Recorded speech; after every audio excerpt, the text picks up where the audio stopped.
Selamat malam para Just Talkers. Kali ini gue mau bahas Arsenal versus Man City, main di kandang City. Kita tahu bahwa Liga Inggris akan dimulai lagi. Kita mendapat tontonan. Sementara La Liga sudah dimulai, Bundesliga sudah dimulai. Kita sudah tahu kira-kira protokolnya seperti apa.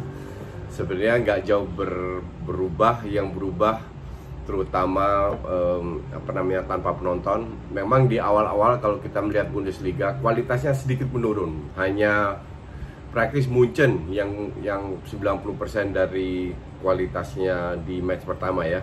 Dan match kedua mereka sudah tampil all out. Tim-tim lain butuh 2-3 putaran untuk bisa tampil bagus, tapi ya tidak selalu konsisten.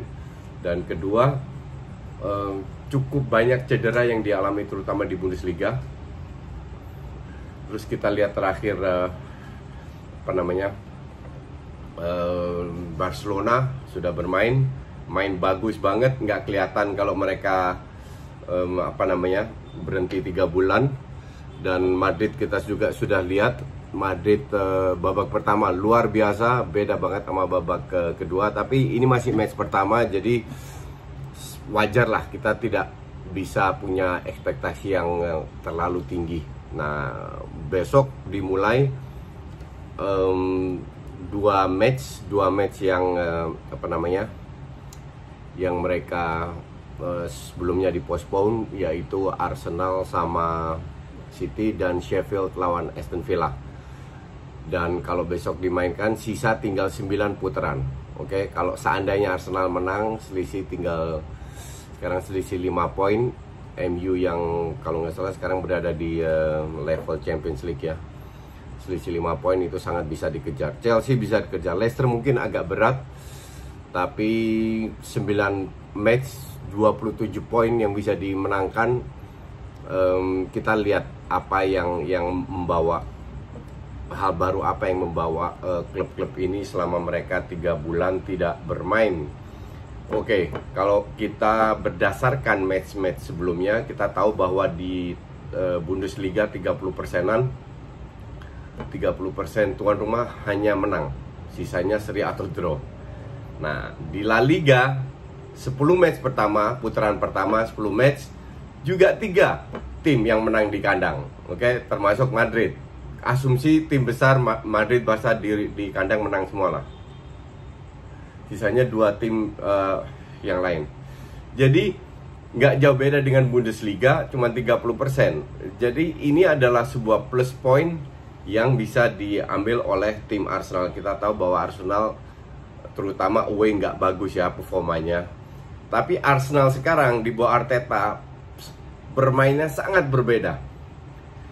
Ada beberapa plus point, ada beberapa minus point. Plus pointnya adalah Arsenal bermain away tanpa penonton. Jadi di Bundesliga sudah gue tadi katakan itu sangat berpengaruh faktor tuan rumah. Oke. Ini bisa dibilang mereka praktis bermain di lapangan netral, jadi ini menguntungkan buat Arsenal. Kedua, Arsenal punya pelatih yang sudah tahu dapurnya City dari A sampai Z. Oke. Karakter pemain seperti apa? Karena Arteta lebih sering di lapangan daripada Pep. Dia lebih tahu lebih banyak karakter pemain terutama.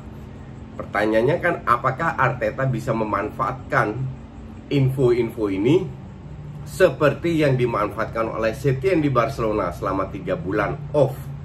Kelihatan Barca tidak di match, baru 1 match ya. Jadi kita jangan mengambil kesimpulan dulu.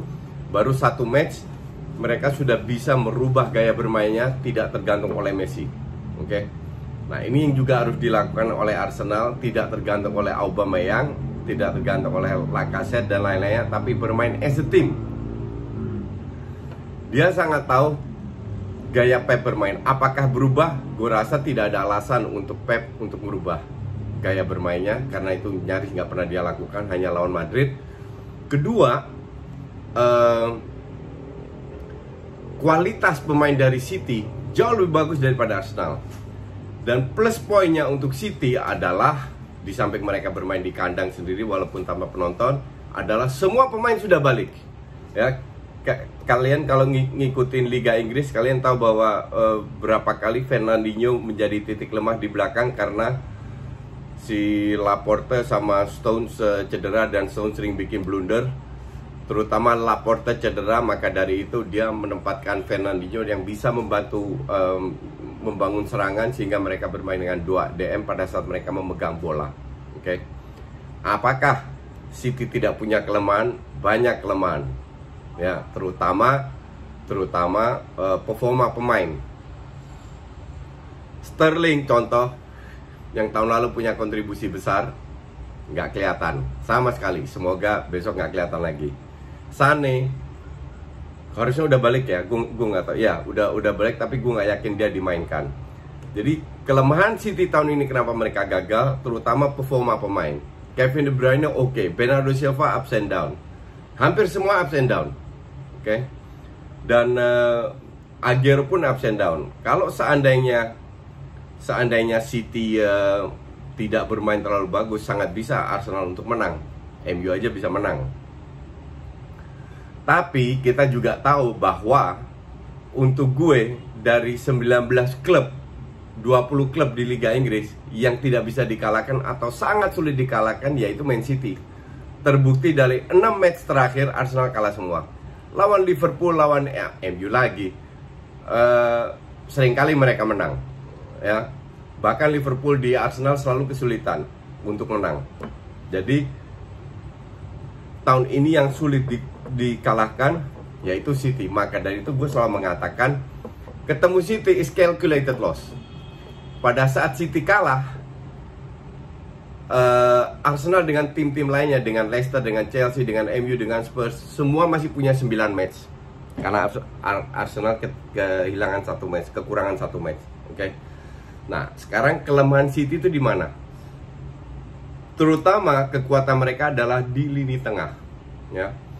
Sudah gue jelaskan, mungkin lu kalau mau nonton video gue yang main City, gue udah jelaskan cara Pep bermain dengan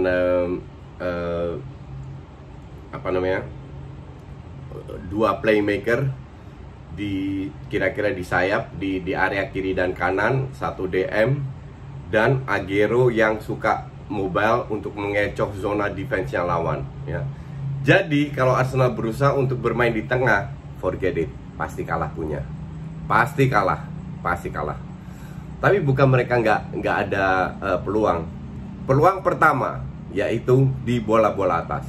City pemainnya nggak banyak yang tinggi, oke, nggak begitu kuat dengan bola atas. 1, bola atas bisa dari free kick, bisa dari corner. Peluang kedua yaitu memanfaatkan ruang di mana pemain City nggak terlalu banyak. Itu di mana? Di sayap. Di sayap, City praktis hanya menempatkan dua orang di sayap, 2 pemain, terutama winger. Oke. Dengan speednya PP atau Bukayo Saka atau Aubameyang atau Lacazette, mereka bisa menembus defense City dengan memanfaatkan ruang di sayap. Oke, bisa dengan bola panjang, bisa dengan direct pass. Ketiga, ruang yang ditinggalkan oleh defense City itu sangat besar. Itu bisa 20-40 meter. Karena mereka selalu berusaha dengan bermain dengan 6-7 pemain, 8 pemain di depan bola, ya. Jadi counter attack ini penting. Sekarang kan masalahnya efektivitas. Bagaimana pemain depan mengambil keputusan untuk mencari, memanfaatkan ruang yang didapatkan pada saat mereka bermain long ball atau through pass. Dengan speednya terutama PP dan Bukayo. Kalau sana yang Bukayo Saka main, ya. Kalau enggak Auba di sayap. Oke, Auba punya skill juga, Dodo punya skill. Dan keempat, lini kedua itu harus lebih, lini kedua dari Arsenal harus lebih masuk ke depan. Karena kemungkinan yang diincar oleh defense hanya pemain depannya Arsenal. Oke, lini kedua itu ya Özil, Ceballos kalau main, atau mungkin Torreira yang bisa jadi box to box. Oke. Jadi walaupun di atas kertas sangat sulit, bukan berarti Arsenal tidak mendapatkan peluang. Arsenal lawan Chelsea aja bisa main seri padahal bermain dengan 10 pemain. Oke. Nah, sekarang gue nggak tahu pemain siapa yang diturunkan. Kita lihat aja gimana. Tapi gue bilang sebagai fans Arsenal, kita berharap bahwa Arteta dalam 3 bulan off bisa merombak strateginya dan pemain-pemain bisa merubah seperti yang dilakukan Setien dengan Arthur. Arthur sebelumnya dribbling terus, oke? Dribbling akhirnya nggak dipakai. Sekarang dia lebih main passing. Seperti Gundosi, Torreira, terutama Gundosi, banyak sekali dribbling. Ini harus dia rubah. Harus lebih mengandalkan passing, lebih ke direct football seperti Red Bull Leipzig, bermain seperti itu. Tapi sekali lagi, semoga kelebihan dari Arteta tuh bisa dimanfaatkan, beradaptasi dengan strateginya. Kalaupun bisa dapat 1 poin, itu adalah sebuah kemenangan. Dan masih ada 9 match yang bisa mengubar sisanya. Prospeknya bagus, positif. Karena kalau lihat semenjak Arteta datang, Maitland-Niles bermain bagus. Mustafi yang ancur-ancuran jadi bagus.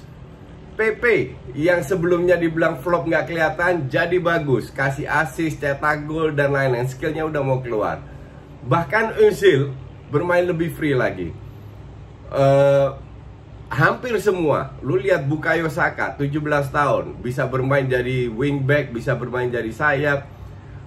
Yang belum kelihatan ya Nketiah, Reiss Nelson. Cuman gue melihat semua pemain berkembang. Nah, dengan 3 bulan berhentinya ini, semoga ini bisa dimanfaatkan oleh Arteta seperti Setien di Barca. Oke, selamat menikmati. See you next time.